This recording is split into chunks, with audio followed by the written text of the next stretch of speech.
Ang programang ito ay rated SPG. Striktong patnubay at gabay ng magulang ang kailangan. Maaaring may masiselang tema, lengguwahe, karahasan, sexual, horror o droga na hindi angkop. Nagawa ni RJ doon? Dahil magkita kayo? Hindi ko alam kung ano ginagawa ni RJ doon. Nagkataon lang talaga na natutong din siya. Sa tingin mo maginawa lang sa'yo?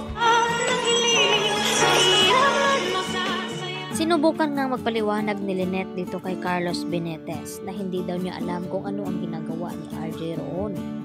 Dahil nagtanong nga itong si Carlos kay Lynette na kung ano daw ang ginagawa ni RJ doon. Kikita ba daw sila dito ni Lynette? At dito nga na sumagot si Lynette dito kay Carlos na hindi niya nga alam kung papaano naroon itong si RJ. At ang sabi nga ni RJ dito kay Lynette na nanggaling nga dito siya sa presinto ng kapulisan upang itanong kung may update na nga ba dito sa investigasyon tungkol sa nangyari nga dito kay Don TV. At ito nga ay nakita nga ni RJ ito si Lynette na tila nawawala sa kanyang sarili. At kaya naman nilapitan niya ito.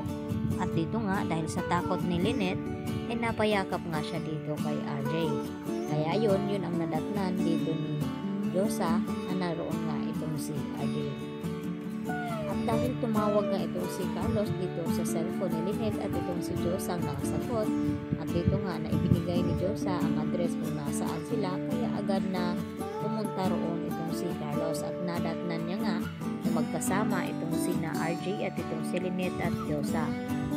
At dahil dito, tumindi ang selos dito ni Carlos at dito nga na hinila palabas ng restaurant itong si Lynette. Kaya nang makarating na nga sila dito sa tahanan ni Carlos, ay dito na nga na nag-usisa ito kung ano daw ang ginagawa ni RJ roon at niloloko ba daw siya dito ni Lynette. At mariin naman na itinatanggi ni Lynette na walang ganun. At hindi nga napigilan ni Carlos ang kanyang sarili na batuhin nga ng baso itong si Lynette kaya tumama sa kanyang braso. At dahil dito, sakto naman na dumating itong si Chang Susan kaya agad niya nakita kung ano ang ginawa ni Carlos dito nga kay Lynette. Kaya napagtanto ni Aling Susan kung anong klaseng tao ang napangasawa dito ni Lynette na dapat hindi niya ito hahayaan na sinasaktan siya nito. At ito na si Aling Susan ang mangingialam na dapat hiwalayan siya dito ni Lynette dahil hindi deserve ni Lynette ang ganoong klaseng tao. Samantala, labis naman ang pag-aalala dito ni RJ dito nga kay Lynette dahil kung mahal daw talaga siya ni Carlos, dapat hindi lang sa pagpapahinga ang ginagawa ni Carlos dito kay Lynette, dapat daw ay inalagaan niya nga ito dahil napansin nga dito ni RJ na parang lumalala na nga itong trauma ni Lynette kaya agad naman na nag-alala ito at dito naman niya na sinangguni dito kay Doc Remeneses na dapat daw hindi ganoon ang mga pagtatrato dito ni Carlos kay Lynette at nagbigay naman ng pahayag itong si Doc Remeneses sa kanyang kaibigan na sana daw ay ibigay na lamang ni RJ ang kanyang pagtitiwala dito kay Carlos at pag-aalaga dito kay Lynette dahil asawa na nga raw ni Carlos itong si Lynette at labas na nga siya roon.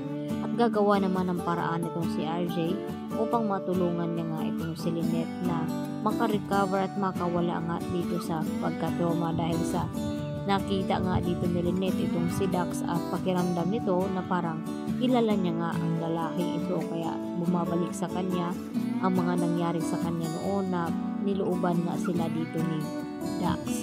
Samantala, dito naman sa stage tira tumitindi rin ang init ng ulo dito ni Carlos Benitez kay Annalyn at napansin nga ito ni Mamang Pokwang na yun nga ang pakikitungo dito kay Annalyn na parang kakaiba nga at dahil nga sa ginawa daw ni Mang Pokwang ay dito nga tila hindi nagustuhan ni Carlos Benitez na parang ginagawa daw ang kanyang ospital na charity at dapat tinuturuan daw ni Annalyn itong si Aling Pokwang kung ano ang dapat ginagawa ng neurosurgeon. At dito naman na sinabi ni Aling Pokwang kay Annalyn na huwag daw pansinin dito si Carlos dahil simula daw ngayon ay magiging mabait na nga siya at pagtuunan ng pansin upang matuto. Yan po ang ating pakatukan ngayong Lunes mga kapuso. Dito lamang yan sa Abot Kamay na Pangalaman.